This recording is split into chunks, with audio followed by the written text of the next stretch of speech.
Everyone, तो आज हम पढ़ेंगे अपने प्रिंसिपल्स ऑफ मैनेजमेंट का 6th प्रिंसिपल जिसका नाम है subordination of individual interest to general interest.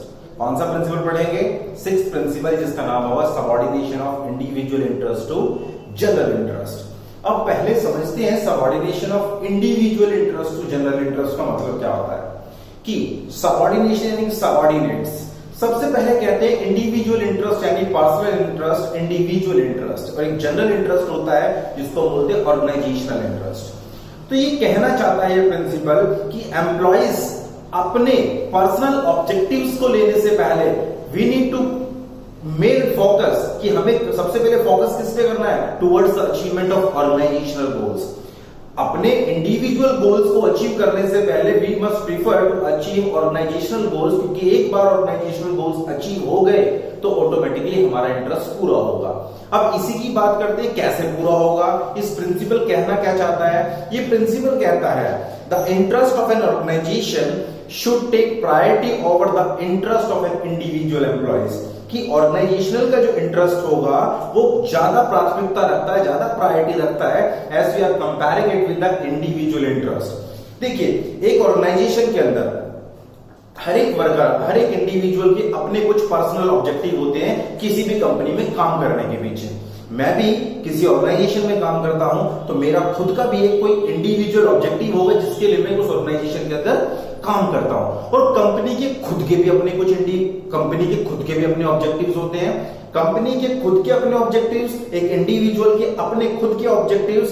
तो देखिए, एक इंडिविजुअल के क्या ऑब्जेक्टिव्स होते हैं? उसके ऑब्जेक्टिव होते हैं कि वो मैक्सिमम आउटपुट निकाले, कंपनी के अंदर मैक्सिमम आउटपुट निकाले और उसे कॉम्पिटिटिव सैलरी मिले।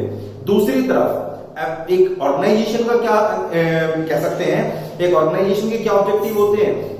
ऑर्गेनाइजेशन के ऑब्जेक्टिव ये होते हैं कि सबसे पहला कि वो मिनिमम कॉस्ट के अंदर मैक्सिमम आउटपुट जनरेट करे, मिनिमम कॉस्ट के अंदर मैक्सिमम आउटपुट जनरेट करे। तो वर्कर का भी एक अपना ऑब्जेक्टिव है, उसको कॉम्पिटिटिव सैलरी लेनी है, और ऑर्गेनाइजेशन का भी अपना एक इंटरेस्ट है, ऑब्जेक्टिव है कि उसको less and less cost per unit में मैक्सिमम आउटपुट जनरेट करना है by reducing the wastage in the company.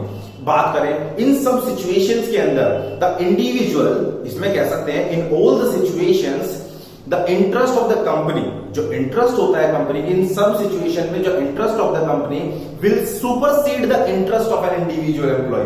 एक इंडिविजुअल एम्प्लॉय से ज्यादा प्राथमिकता रखता है किसका? पर ऑर्गेनाइजेशनल का ऑब्जेक्टिव। इसमें बात क्यों करते हैं? क्योंकि इंडिविजुअल अपने में पर्सनल होता है, लेकिन जो ऑर्गेनाइजेशन होती है उसके बहुत सारे स्टेक होल्डर्स होते हैं, वो एक लार्ज ग्रुप होता है। एक इंडिविजुअल नहीं होता, वो क्या होता है? एक लार्ज ग्रुप होता है। तो हमेशा इंडिविजुअल ऑब्जेक्टिव को सुपरसीड कौन कर जाता है? ऑर्गेनाइजेशनल ऑब्जेक्टिव, क्यों? Because there are large amount of stake holders. वहां पर स्टेक होल्डर्स क्या होते हैं? ज्यादा होते हैं। जैसे वहां वर्कर्स भी हैं, वहां ओनर्स भी हैं, वहां क्रेडिटर्स भी हैं, वहां कस्टमर्स भी है, वहां सोसाइटी भी है। हम इतने सारे लोगों का इंटरेस्ट किसी एक इंडिविजुअल एम्प्लॉय या एक ग्रुप के लिए हम क्या सेक्रीफाइस नहीं कर सकते। इसलिए जो ऑर्गेनाइजेशन ऑब्जेक्टिव होते हैं वो सुपरसीड करते हैं इंडिविजुअल ऑब्जेक्टिव से ज्यादा। अब ये अचीव कैसे होंगे? एक मैनेजर को ये इंश्योर करना पड़ता है उसके अपने बिहेवियर से। एक मैनेजर को अचीव करना होगा किससे?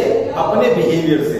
तो बेसिकली वो कभी भी अपनी पावर्स को मिसयूज नहीं करेगा किसी एक इंडिविजुअल ऑब्जेक्टिव्स के अचीव करने के लिए। उसको पावर को इस तरीके से बैलेंस करना पड़ेगा ताकि ऑर्गेनाइजेशन सक्सेसफुली रन करे।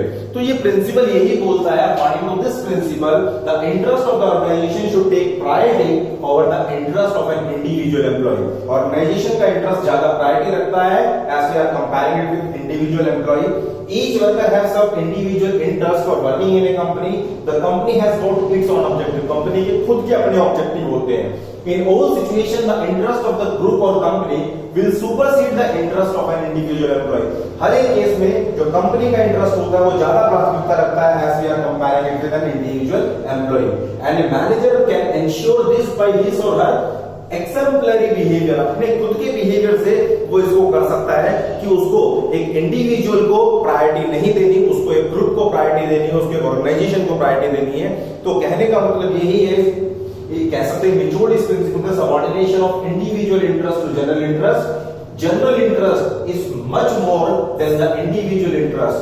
If general interest is achieve, अगर एक बार जनरल इंटरेस्ट अचीव हो जाएगा तो ऑटोमेटिकली इंडिविजुअल ऑब्जेक्टिव्स हमारे अचीव हो जाते हैं। आई थिंक आपको प्रिंसिपल समझ में आया होगा। Thank you very much.